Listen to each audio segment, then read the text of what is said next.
Yan po, good morning po sa inyo mga boss. Ito po yung isang naman po natin. Isang tip para po sa mga hindi po nakakaalam nito. Meron po tayong isang rice cooker, wala po siyang power. Pag sinaksak po natin, wala po siyang power, makikita nyo yan po.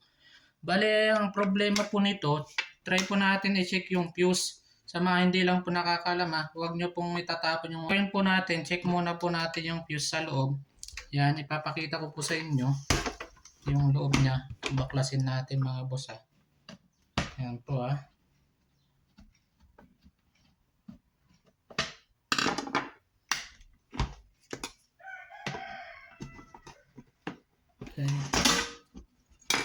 Ayan. Ayan po mga boss. Papakita ko po yung sa may fuse niya. Ayan po siya Ayan, yung fuse niya po. Sira na po yung fuse niya dito sa loob. Ito po yung fuse mga boss Pumutok na po yung fuse niya.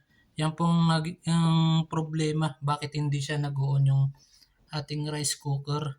Ayan po mga boss. Isa pang tip mga boss yan. Papalitan po natin ng bagong fuse. Ito po yung nabili nating fuse. Ayan po yung fuse na bago. Papalitan po natin. Papakita ko sa inyo pag napalitan na natin. At kung mag-on po siya. Ayan po. Ayan. Okay mga boss Wait lang po. Papalitan po natin.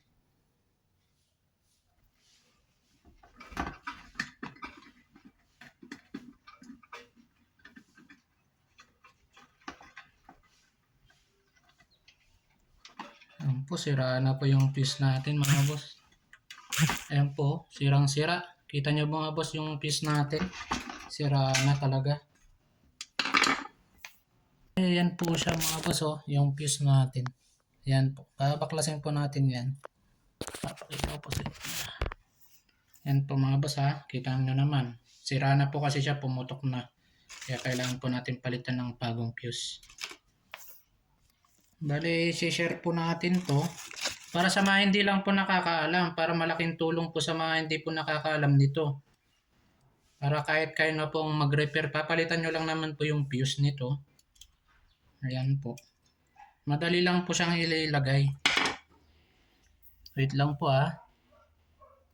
Ayan po mga boss, bale ito na yung fuse na bago, yung pinalit ko.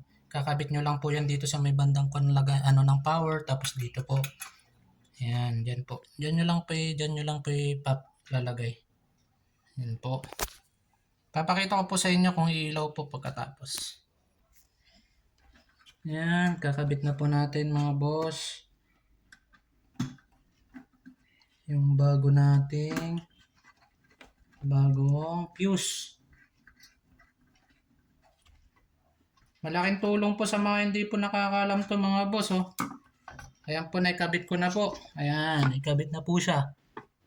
Ayan, try po natin, testing po natin isaksak kung mag-on po siya. Kahit wag na po muna natin isara para i-try po natin. Sasaksak po na po mga boss Tara, try natin.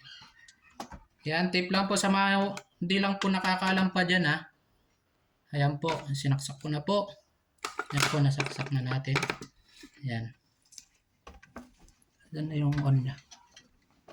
Ayan po mga boss Kita nyo po. Ayan, umilaw na po siya mga boss. Sa mga hindi pa po nakakaalam, ayan po ang technique. Palitan nyo lang po ng fuse. Para sa sayang naman pag itatapon natin yung rice cooker natin, fuse lang pala yung sira. Ayan po. Isang tip naman po yan mga boss. Sa susunod po, meron na naman po tayong YouTube. Meron na naman po tayong video na i-upload natin sa YouTube. Ayan po. Abangan nyo lang po mga boss. Salamat po sa panonood. Thank you. Pa-like na lang po and pa-share. Salamat po sa lahat.